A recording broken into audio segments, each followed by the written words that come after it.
On Monday, April 4th, 2022, here in Grand Rapids, Michigan, was a tragic officer-involved shooting where an individual was shot and killed by a police officer. And sure enough, a whole lot of drama and chaos going on and people jumping up and down and screaming that the officer could have, should have, de-escalated the situation and that he made no effort to de-escalate the situation. Well, once again, everyone is just jumping on this bandwagon because there's such a lack of understanding of what even de-escalation is or what de-escalation efforts look like.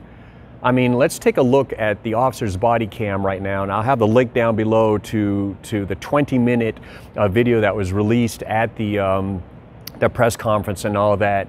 But we're just going to focus on just look at the officer's body cam, just about 3 minutes worth, and let's see what efforts this officer did and said to try to de-escalate this situation. Let's take a look and listen here.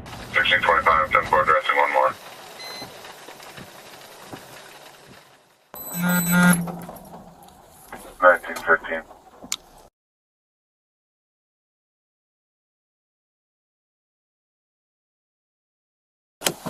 Hey, stay in the car! Stay in the car! Stay in the car! Get in the car!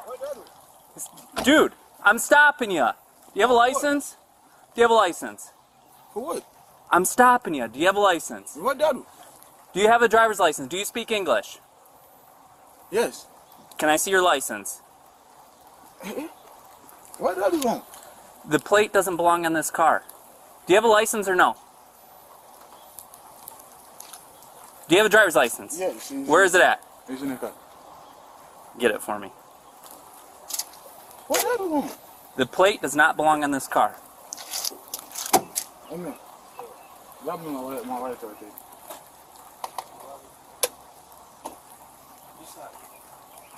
Right there.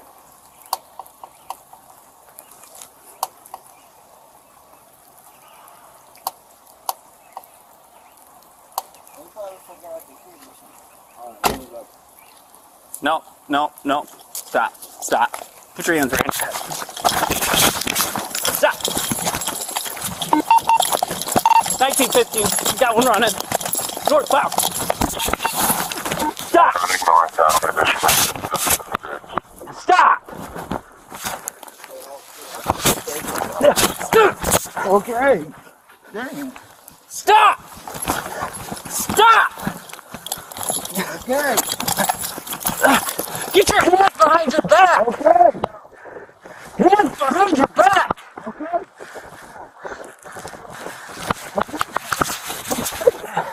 Get your hands behind your back.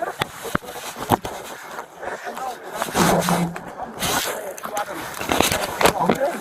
1950. Start with more cars. Okay.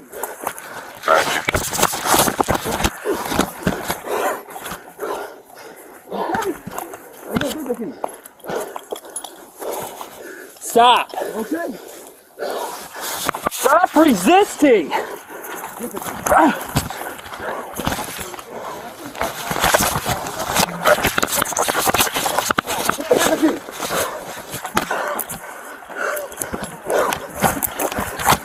What do you do to him? To you?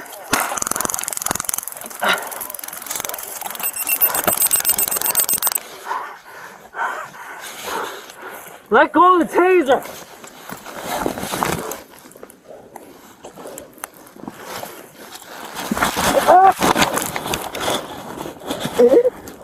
What's the problem? Let go of the taser.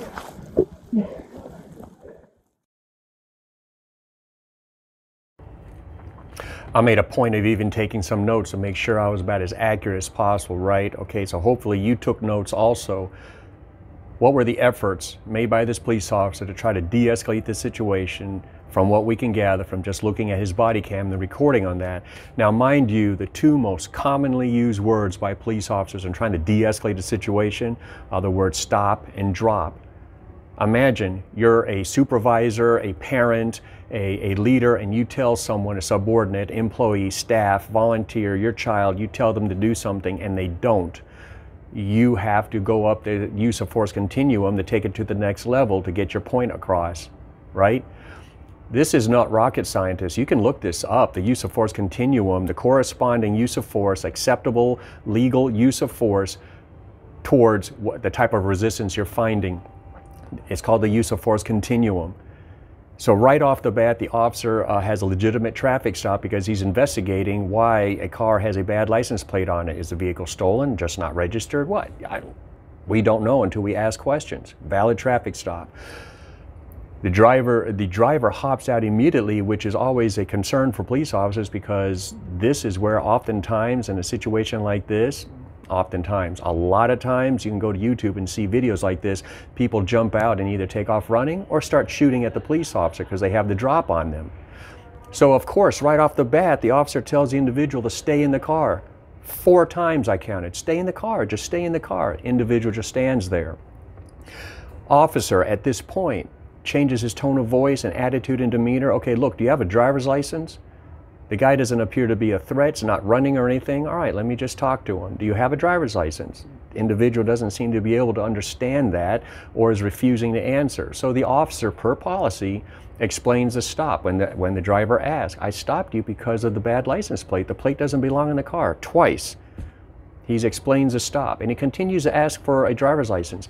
In the state of Michigan, and I don't know about other states, but in the state of Michigan, it is against the law to be driving a motor vehicle on the roadway without a valid driver's license. So now the officer has an obligation to investigate whether or not this individual is committing a crime.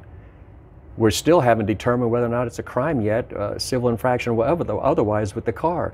And now it starts to go sideways. Now at this point, if the officer was going to be shooting anybody, would this not have been the time? No, he's not there to shoot anyone. He didn't wake up this morning, this particular morning, deciding that, yeah, today's going to be the day that I'm going to shoot somebody. He now has an obligation to investigate whether or not this driver is even properly licensed. He's an obligation to even investigate his identity, whether or not he has warrants. We just don't know what's going on here. And he is legally responsible and obligated to investigate this. Individual starts looking like he's going to walk away. Hold on a second. This is when now we start counting the number of times the officer told this man to simply stop, which would have de-escalated the rising anxiety. He told him to stop 2 times before the man actually began to physically resist and become combative and aggressive. Twice he told him to stop. He told him to stop one more time when the individual began to run. Now that's another crime. Now we have a crime being committed in the presence of a police officer. Now the officer is obligated to apprehend this individual. He also told the individual 5 times to stop while wrestling with him on the ground. At any point now, this individual could have surrendered and submitted to lawful authority like he's supposed to as a good citizen. He continues to resist. The officer now tells him 3 times, put your hands behind your back. 3 times. He then tells him to stop one more time, again, while struggling on the ground. The officer then tells him, stop resisting 1 time. He's also calling for backup. Now this individual is struggling and fighting with the officer over the taser. So now this officer, who's obligated to investigate whether or not this individual is even supposed to be driving, whether or not the car is stolen, is now dealing with someone who's stronger than him, who's aggressively, actively fighting him, and now wrestling with him over control over a taser. The officer is heard telling him to drop the taser twice. Drop the taser twice. At any one of those moments, this individual could have stopped what he was doing, followed lawful commands and instructions, and this situation would have ended and stopped. And he would have been handcuffed and put in the back of the car and got his tickets. And we wouldn't even be here today. Now we can pontificate and argue and debate whether or not the decision to shoot was right or wrong. That's a whole separate issue. My concern is all this hoopla about whether or not the officer tried or tried to de-escalate the situation. And I will submit to you that the officer tried very hard to de-escalate this situation, and to not acknowledge The contributing factor that this subject had on this situation is sheer lunacy and not being transparent and not being fair. Again, you can debate and argue and pontificate whether or not the decision to shoot was right or wrong. That's a whole separate issue.